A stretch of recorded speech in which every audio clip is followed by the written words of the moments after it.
So, isang magandang hapon ho sa ating mga kabarangay dito sa Barangay San Roque.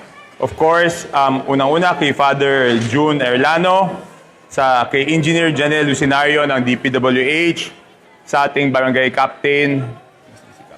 Captain Cora Bauyon, sa ating mga Kagawad Alex Ambrosio, Kagawad Ryan Prudente, Kagawad Ronnie Aranjuez, sa ating SK Chairman John Lee De La Cruz, at sa ibang mga SK Chairman natin na naririto, sa ating Mayor John Ritianco, sa ating Vice Mayor Tito Sanchez, at sa lahat ng ating mga konsehal, sa KCCO officers, headed by President Richie Forbes. Nasaan si Presidente?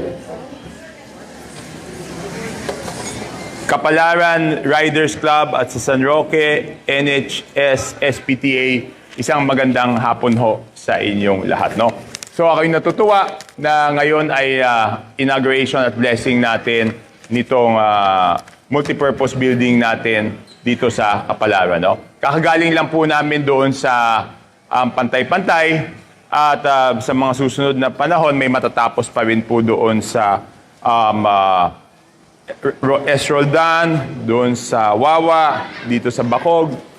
Ang challenge lang po talaga doon sa ibang lugar, wala talaga kami mapagtayuan, no? Kung may mapagtatayuan lang, makakakuha naman tayo ng pondo para magkaroon ng multipurpose building, no?